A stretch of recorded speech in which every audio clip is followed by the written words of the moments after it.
ধর্মনগর মহকুমা ন্যায্য মূল্যের দোকান পরিচালন কমিটির উদ্যোগে থানা রোড এবং হাসপাতাল রোডে রাস্তার পাশে বৃক্ষরোপণ অনুষ্ঠান অনুষ্ঠিত হয়, যেখানে উপস্থিত ছিলেন রাজ্য বিধানসভার অধ্যক্ষ বিশ্ববন্ধু সেন।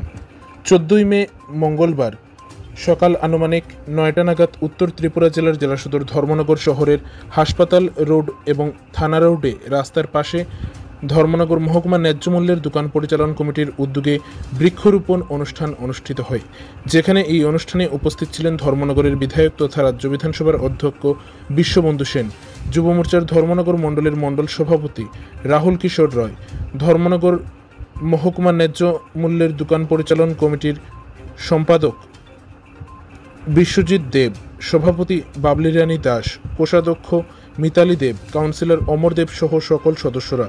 উল্লেখ্য, রেশন শপ ডিলাররা যেভাবে এই মহৎ কর্মসূচিতে এগিয়ে এসেছেন তাতে অনেক আনন্দিত ধর্মনগরের বিধায়ক বিশ্ববন্ধু সেন। একইভাবে ধর্মনগরের সকলে বৃক্ষরোপণ কর্মসূচিতে এগিয়ে আসলে গ্রিন ধর্মনগরের স্বপ্নকে পরিপূর্ণভাবে বাস্তব রূপ দেওয়া সম্ভব হবে বলে জানান রাজ্য বিধানসভার অধ্যক্ষ বিশ্ববন্ধু সেন।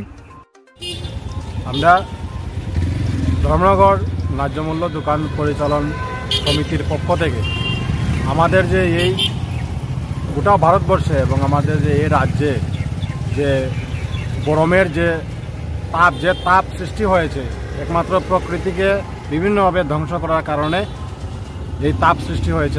আমরা সবাই গরম সহ্য করতে পারছি না। তাই আমরা ration shop dealers association Dharmanagar sub division মহকুমা কমিটির উদ্যোগে বৃক্ষরোপণের একটি কর্মসূচি আমরা হাতে নিয়েছি এবং গতকাল থেকে আজ অবধি আমরা 2 দিন ব্যাপী আমরা বৃক্ষরোপণ করেছি। এই বৃক্ষরোপণে আমাদের এই ধর্মনগরের প্রত্যেক জনগণ সাড়া দিয়েছেন এবং আমাদের পাশে এসে দাঁড়িয়েছেন এবং আমাদের ধর্মনগরের অভিভাবক শ্রদ্ধ বিশ্ববন্ধু সেন মহোদয় আমাদেরকে অনুপ্রেরণা তৈরি করেছেন আমাদের মধ্যে এবং আমাদেরকে সাহায্য করছেন। উনিও আমাদের পাশে এসে বৃক্ষরোপণ কর্মসূচিতে অংশগ্রহণ করেছেন। আমরা সবাই এই বৃক্ষরোপণকে আরও সামনে এগিয়ে নিয়ে যাব এবং এই বৃক্ষরোপণ কর্মসূচি আমরা এমন একটা দিশায় নিয়ে যেতে চাই যাতে আমরা এই ধর্মনগরকে সবুজায়ন করতে পারি। এটাই আমাদের মূল লক্ষ্য।